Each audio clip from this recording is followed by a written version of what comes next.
In paediatrics let's continue the malnutrition. So इसमें हम difference देख रहे थे क्वाशियोरकर एंड मेरेस्मस के बीच में। सो क्या डिफरेंस होता है? फर्स्ट डिफरेंस ये है कि क्वाशियोरकर में प्रीडोमिनेंट डेफिशिएंसी का डिफरेंस है। तो क्वाशियोरकर में प्रोटीन की प्रीडोमिनेंट डेफिशिएंसी होती है एंड मेरेस्मस में कैलोरी की डेफिशिएंसी प्रीडोमिनेंट होती है। सेकेंड डिफरेंस है ऑनसेट का। सो क्वाशियोरकर में 1 to 4 ईयर्स के चिल्ड्रन में होता है ऑनसेट, जबकि मेरेस्मस में लेस देन 1 ईयर के चिल्ड्रन में होता है। देन ईडिमा का डिफरेंस है। सो क्वाशियोरकर में ईडिमा बहुत ज़्यादा प्रेजेंट रहता है एंड मेन फीचर होता है, जबकि मेरेस्मस में ईडिमा एब्सेंट रहता है। फोर्थ डिफरेंस है मसल वेस्टिंग का। सो क्वाशियोरकर में और मेरेस्मस दोनों में ही मसल वेस्टिंग प्रेजेंट रहती है, लेकिन क्वाशियोरकर में मसल वेस्टिंग हिडन रहती है, ईडिमा के कारण मास्क्ड हो जाती है, जबकि मेरेस्मस में विजिबल मसल वेस्टिंग होती है और सिवियर होती है। देन फिफ्थ डिफरेंस है एपेटाइट का। तो क्वाशियोरकर में पुअर एपेटाइट होती है, भूख अच्छे से नहीं लगती है, एंड मेरेस्मस में अच्छी भूख लगती है। देन सिक्स्थ है जनरल अपीयरेंस का। तो क्वाशियोरकर में लेथार्जिक और एपैथी हो जाती है चाइल्ड को। एपैथी मतलब कि वो सराउंडिंग्स में इंटरेस्टेड नहीं रहता है, एंड मेरेस्मस में चाइल्ड जो है अलर्ट रहता है। देन सेवन्थ डिफरेंस है एडिशनल फीचर्स का। सो एडिशनल फीचर्स जो है मेरेस्मस में नहीं होते हैं। क्वाशियोरकर में 3 एडिशनल फीचर्स हैं। वो क्या क्या है? एक तो हेयर चेंजेस होते हैं, दूसरा स्किन चेंजेस होते हैं, and third fatty liver present रहता है। नाउ नेक्स्ट सीवियर एक्यूट माल न्यूट्रिशन के बारे में देखते हैं। इन शॉर्ट सैम बोलते हैं इसे। डेफिनेशन क्या है इसका? एक तो weight for height less than -3 standard deviation होना चाहिए, या फिर बाईलेटरल पीडियल ईडिमा प्रेजेंट होना चाहिए, जिसको बाईपीडियल ईडिमा भी बोलते हैं। ये डायग्नोसिस ऑफ एक्सक्लूजन होता है, इसको हम बाद में और डिस्कस करेंगे। देन या फिर थर्ड जो क्राइटेरिया वो क्या है कि मिड आर्म सर्कमफेरेंस जो है वो लेस देन और इक्वल टू 11.5 सेंटीमीटर होना चाहिए। सो ये जो मिड आर्म सर्कमफ्रेंस है ना, वो एप्लीकेबल होता है लेस देन 5 ईयर्स के लिए। WHO के अकॉर्डिंग 6 मंथ्स के चाइल्ड से लेकर 5 ईयर्स के जो चिल्ड्रन होते हैं उनके लिए एप्लीकेबल होता है MAC। और ये जो 3 क्राइटेरिया हैं उनमें से अगर कोई एक भी फुलफ़िल होता है तो वो सफिशेंट होता है सैम को डायग्नोस करने के लिए। देन बाईलेटरल पीडल ईडिमा जो होता है, बाईपीडल ईडिमा, उसको डायग्नोसिस ऑफ एक्सक्लूजन क्यों कहा जाता है? क्योंकि बाईपीडल ईडिमा जो है वो रीनल फेलियर में, कार्डियक फेलियर में, ये सारी कंडीशंस में भी प्रेजेंट रहता है, और इसलिए हमको ये दूसरे कॉजेज़ को एक्सक्लूड करना होता है इससे पहले कि हम सैम को डायग्नोस करें। तो इसलिए ये डायग्नोसिस ऑफ एक्सक्लूजन कहा जाता है। Now uncomplicated severe acute mall nutrition and complicated SAM में क्या डिफरेंस है? तो एक तो एपेटाइट का डिफरेंस है। तो एपेटाइट टेस्ट जो है अनकॉम्प्लिकेटेड सैम में अच्छा आता है, जबकि कॉम्प्लिकेटेड वाले में पुअर आता है।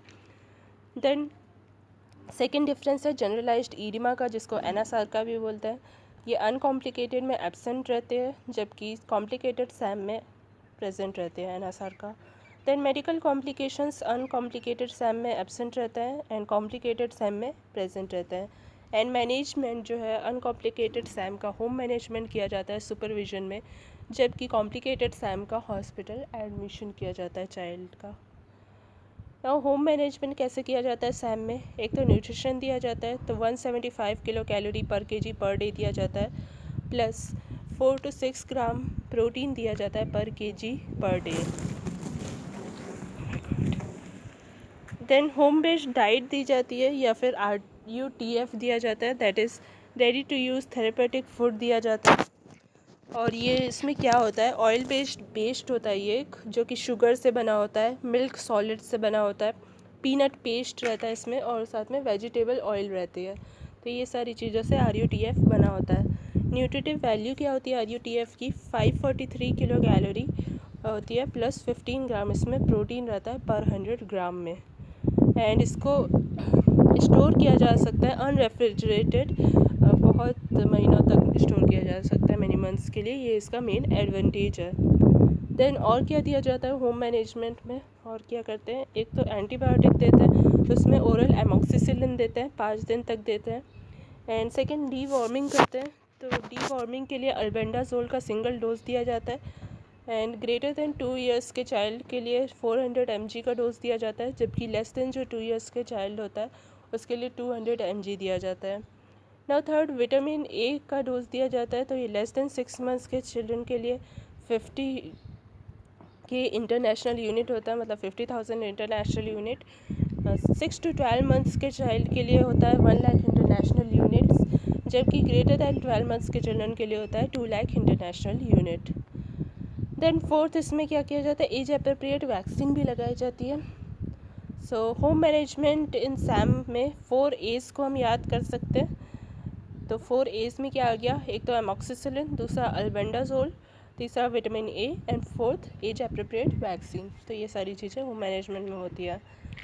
देन सेंसरी न्यूरल स्टिमुलेशन होता है होम मैनेजमेंट में, एंड होम विजिट्स भी होती है NRHM आशा के द्वारा, आंगनवाड़ी वर्कर के द्वारा एंड ANM के द्वारा। देन हॉस्पिटल मैनेजमेंट कैसे होता है सैम का, इसमें 10 स्टेप्स होते हैं जो कि 2 फेजेस में डिवाइडेड हैं, एक तो स्टेबलाइजेशन फेज़, दूसरा रिहैबिलिटेशन फेज़। स्टेबलाइजेशन फेज़ जो है फर्स्ट वीक में रहता है, जबकि रिहैबिलिटेशन फेज़ सेकेंड वीक के बाद से रहता है। तो इसमें जो 10 स्टेप्स है वो कैसे हैं, ये भी डे 1 to 3 हमें अलग अलग स्टेप्स कंप्लीट किए जाते हैं, डे 4 to 7 में किए जाते हैं स्टेबलाइजेशन फेज़ में, एंड फिर रिहैबिलिटेशन फेज़ को मिला के टोटल जो स्टे होता है हॉस्पिटल में स्टेबलाइजेशन और रिहैबिलिटेशन फेज़ को मिला के वो होता है 6 to 8 वीक्स का। सो हॉस्पिटल मैनेजमेंट 6 to 8 वीक्स का होता है। तो ये जो 10 स्टेप्स हैं ना, इसमें पहले 6 स्टेप्स जो है वो कॉम्प्लिकेशंस होते हैं, एंड लास्ट के 4 स्टेप्स जो है वो फीडिंग के होते हैं। तो क्या क्या है इसमें, फर्स्ट हाइपोग्लाइसीमिया है जो कि डे 1 to 3 में करेक्ट किया जाता है। देन नेक्स्ट हाइपोथर्मिया है, उसको भी 1 to 3 में करेक्ट किया जाता है। एंड थर्ड डिहाइड्रेशन है, वो भी डे 1 to 3 में करेक्ट किया जाता है। देन फोर्थ है इलेक्ट्रोलाइट्स का इम्बैलेंस, तो उसको करेक्ट करने के लिए 2 to 3 वीक्स लगते हैं, मतलब यहाँ पे रिहैबिलिटेशन फेज़ भी इन्वॉल्व करता है electrolyte imbalance. Then next infection है फिफ्थ, तो इन्फेक्शन में 1 वीक लगता है इन्फेक्शन को रिकवर करने के लिए या करेक्ट करने के लिए, मतलब ये स्टेबलाइजेशन फेज़ में ही करेक्ट किया जाता है। देन सिक्स्थ माइक्रो न्यूट्रिएंट है, तो माइक्रो न्यूट्रिएंट पूरे टाइम लेता है करेक्ट होने में, डेफिशिएंसी जो है। तो stabilization phase and rehabilitation phase दोनों में करेक्ट किया जाता है इसको, लेकिन जो स्टेबलाइजेशन फेज़ है ना उसमें आयरन नहीं दिया जाता है, जबकि रिहैबिलिटेशन फेज़ में आयरन भी दिया जाता है। तो ये सारे जो 6 स्टेप्स थे वो कॉम्प्लिकेशंस थे। उसके बाद फिर ये जो आगे के 4 स्टेप्स है वो फीडिंग के हैं। सो सेवन्थ है कॉशियस फीडिंग। कॉशियस फीडिंग जो है ये स्टेबलाइजेशन फेज़ में कराई जाती है। देन कैचअप ग्रोथ है, तो कैचअप ग्रोथ रिहैबिलिटेशन फेज़ में कराई जाती है। देन नाइन्थ है सेंसरी स्टिमुलेशन, ये पूरे टाइम दिया जाता है बेबी को, मतलब अच्छा अटैचमेंट और दूसरे बच्चों के साथ खेलना, ये सब सेंसरी स्टिमुलेशन में आता है। देन 10th स्टेप है प्रिपेयर फॉर फॉलो अप, तो ये रिहैबिलिटेशन फेज़ में किया जाता है। तो ये सारे फीडिंग के फेसेस थे, 4 लास्ट के 4 फेसेस। नाउ एक एक स्टेप को हम डिटेल में डिस्कस करते हैं, इसको हम नेक्स्ट वीडियो में कंटिन्यू करेंगे।